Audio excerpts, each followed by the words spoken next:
Hindi man lang umabot ang 4 minutes ang playing time ni Kai Sotto sa previous game sa isang apparent na injury na malaki ang epekto sa ating kababayan.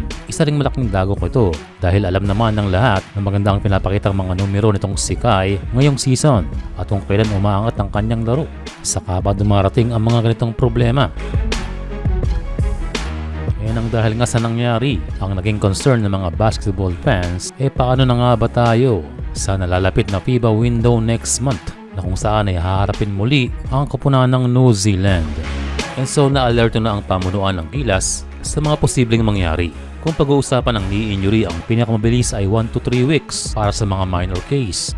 Kung moderate naman ay 1 buwan at kung severe ay kailangan ng operasyon. And hopefully ating panalangin na walang tear na naganap kay Kai Sotto na maaaring makaapekto sa kanyang future career. So ngayon ang darating na FIBA Games sa February 21 ay bumaba ang tsansang makalaro si Kai pero depende sa status ng kanyang tuhod. If ever na makalaro man ay tulad noong World Cup na kung saan ay hindi 100% ang kondisyon ni Kaiju. So para mayroon na ding plan B ang Gilas Pilipinas kung sakaling hindi maganda ang kalabasan ng MRI ni Kai Sotto.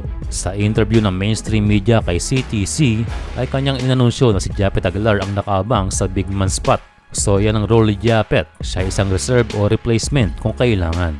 Sa ngayon hindi pa nababanggit ang pangalan ni Quentin Meldora-Brown na isang big reliever sana para kay Kai. Pero mayroong statement si Coach Tim Cone na kung mayroong player na kayang tapatan ng size si Japet at gayon din ng ability, ay masaya itong tatanggapin ni Coach Tim sa Gilas as long as eligible ito at may experience. Well, sa statement na yan ay si Meldora-Brown ang pinakamalapit sa kanyang description. Kaya if ever kung sakaling siya ay eligible, he can show abilities like Japet, posibleng siya ay ipasok ni Coach Tim. Kaya so far ito ng pagkakataon ni Quentin Meldora-Brown na mapa-approve sa FIBA ang kanyang claim. Kaya sana ang sitwasyon na ito ang maging daan para maasikaso ang status ni QMB. And halimbawa na mapatunayan na ready to join for Gilas itong si Brown, still not 100% na makakalaro siya agad next month. Depende ito sa kanyang performance sa practice dahil ang isa sa prerequisite ni coach ay adapted at matutunan ng system na ginagamit ang Gilas simula nang siya ay umupo sa pwesto. Madaling maglagay ng big man dahil mas kakaunti ang supply compare sa mga gwardiya ng Gilas. Sa ngayon ay nakabag na din ang pagbabalik ni Jamie Malonzo na posibleng mag-comeback sa Hinebra and hopefully magtuloy-tuloy ang good condition ni AJ Edu dahil si AJ ang best replacement para sa posisyon ni Kai Sotto. So para meron pang almost 2 months and sa mga panahong yun, panalangin natin na mag-stay healthy itong si AJ Edu.